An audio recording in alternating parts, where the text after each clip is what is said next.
All right, so you may have heard by now that September 9th is the Apple event.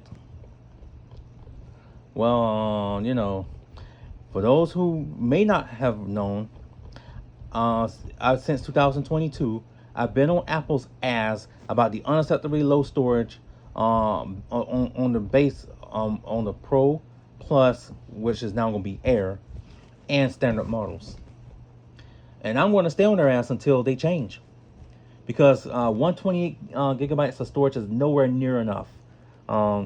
Because Apple has never put an SD card slot on any of their phones. And this dates back to June 29, 2007. So, and since they do not have a 100 gigabyte option on cloud storage, there's literally no way to justify 128 as being base anymore. In fact, 128 gigabytes should have gone into the dustbin of history back in 2021 when Apple introduced 120 hertz refresh rates to their iPhones in the 13 series. And of course, I've been the one who's been hounding them on my blog. But guess what? Thankfully, MacRumors has my back on this. Because on February 10th, and I'm going to pull this up now, they basically, I don't know if they typed this verbatim from what I said, but they did it in a much better language than I did. The 128 base storage option is completely unacceptable, and I'm glad MacRumors, which has a lot more pull than I do, did that. And of course, let me read this to you. Remember when 16 gigabytes felt like an ocean of storage on the original iPhone? Those were simpler times. Apple initially offered the OG device on June 29, 2007, and storage capacities of 4 and 8 gigabytes.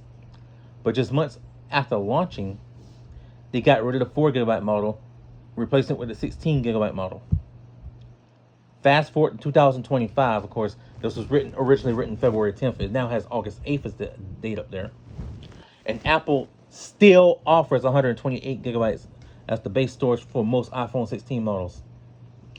That might sound like a lot by comparison, but it's becoming genuinely problematic for users caught in an increasingly aggressive AI storage squeeze.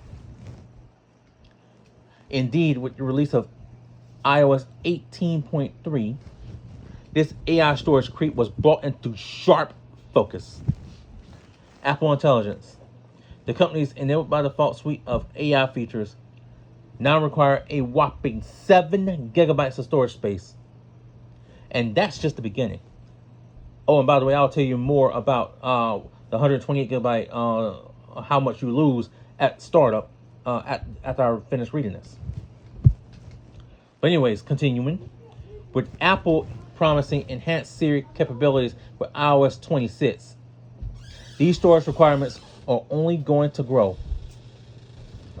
For perspective, iOS 18 now takes nearly 6% of a 128 gigabyte iPhone's total storage capacity and dedicates it to AI features that the user may not even use. And that's before they even taking their first photo or download their first app. And speaking of photos, a standard iPhone 16 can capture 48 megapixel images and shoot 4K Dolby Vision video at 60 frames per second, which can quickly devour storage, as many users, myself included, will attest. If it's an iPhone 16 Pro Max, the advanced camera capabilities are even more demanding of solid state space. In fairness, Apple has acknowledged the need for more storage in its top tier iPhone 16 Pro Max, which starts at 256 gigabytes. And in fact, Apple first nixed that 128 storage tier for its largest device with the 15 Pro Max, which was released on Labor Day 2023.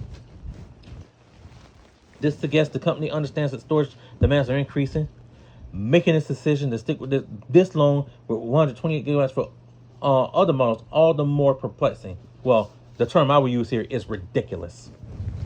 Meanwhile, Apple continued offering just 5 gigabytes of free iCloud storage simply as insult to injury. Believe it or not, that figure hasn't changed since iCloud's introduction way back when in 2011.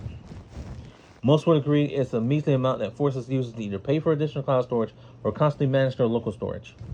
And by the way, the 50 gigabyte option, which is the only option available for a 128 gigabyte iPhone, is 99 cents, but it doesn't go that far. Continuing, the technology industry has evolved significantly since 128 gigabytes became a standard storage tier. And of course, Motorola just bumped it up to 256 a couple of years ago, and Samsung only this year did the same. Component prices have decreased while storage demands have skyrocketed, and AI features are only going to get more prevalent. Just as Apple made 16 gigabytes new baseline for MacBook RAM in 2024, a move also likely due to Apple Intelligence's RAM requirements, it's time for the company to make a similar leap with iPhone storage. Such a move would be far from unprecedented. Remember the 4 gigabyte iPhone? This year, 128 gigabytes is the new 4 gigs. Users deserve better than paying $100 to $500 extra just to avoid the storage anxiety that comes with downloading a bigger, but not necessarily better, software update. These days, 128 gigabytes isn't just tight, it's becoming untenable. So please, Apple, make 256 the new minimum, starting with the iPhone 17 Latam on September 9th. All right. Now, I said I was going to do something here, and that would be the storage options. If you get a iPhone 13 Pro, 14 Pro, 13 Pro Max, 14 Pro Max, 15 Pro, or 16 Pro, and you get the lowest tier base 128 gigabytes, you're easily going to lose 3/5 of your total space. That's 60% of your total space gone right there. Especially if you have a 15 model, because the 15 models are the ones that have AI on it. I think that would be close over to 65-70% total space gone before you even download an app due to that on the 15 Pro and 16 Pro. I want to, of course, you heard me read all this, and it's unacceptable, totally unacceptable. I mean, no amount of iCloud subscription payments is going to make up for that, and that's because they don't even have the middle 100 gigabyte tier of storage available as an option. Only OneDrive does, which is from Microsoft, and that's why I switched everything over to OneDrive in April. So, yeah. Don't tell. So the Apple fanboys need to stop the excuses and start calling Apple out for this bullshit here. Thanks for listening and watching.